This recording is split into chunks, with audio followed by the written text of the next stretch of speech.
I'm not really a patchworker who loves gadgets, but like all patchworkers, I do have my favorite toys. And I wanted to share with you a few of my new favorites.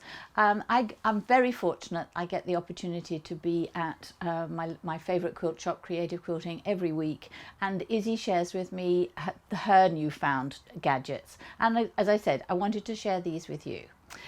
I did actually one weekend take to the blog page because I was very excited about my new pins. So how sad is that? But actually it makes a huge difference. These are really lovely, very fine glass-headed pins.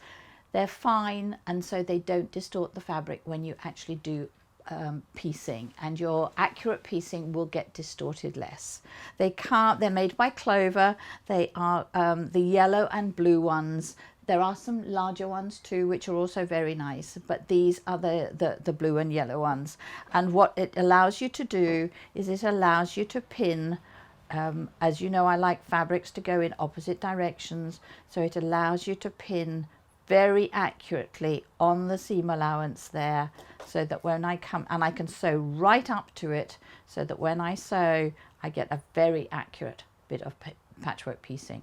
It's as I say, it just is really nice. The other new toy that I like are the Fineline hemline pens. This colour of water erasable pen's been around for quite a while, and I know Paula loves marking her quilts with it, but I just found it visually distressing.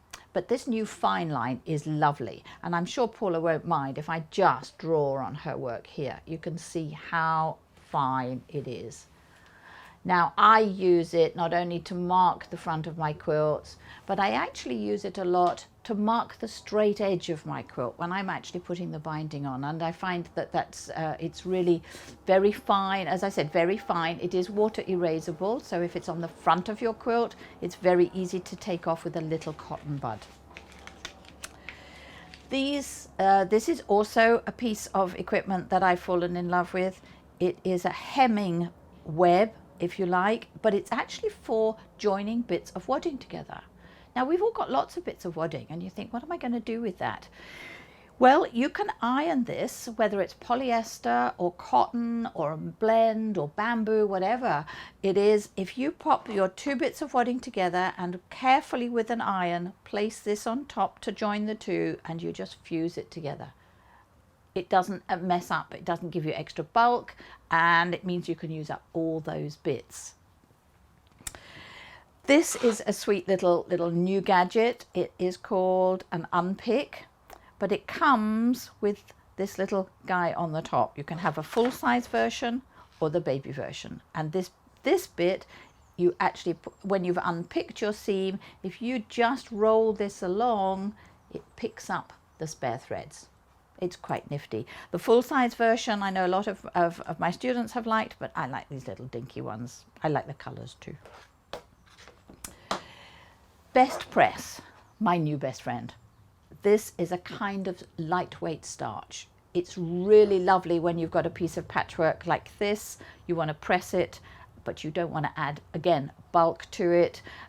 You get no dandruff left, a residue with this. And you know that awful fold you get in when you buy a big piece of fabric and it's been folded on the bolt for who knows how long, and you think, how am I going to get rid of that? Well, you could spray it with water, but this gets it out too. You can just see the fabric relax, and you just give it a press. It's a very light starch. It comes in lots of different flavors. This is scent free. It comes as linen, it comes as lavender. This is the small version that comes with a spray bottle, but you can see my friend Paula also loves it, and she bought the really jumbo version. This is available to order only, but as I say, if you fall in love with it at this size, you can order the big size. And these are new. As I said, I'm not a gadget person, but these are decorative numbered pins. You've got 10 pins, and they are numbered 1 through 10, surprisingly. And you can put these onto your blocks or onto your rows. Now, for those of you who like gadgets, these are going to be really great. They're not the cheapest on the block, but they do a great job.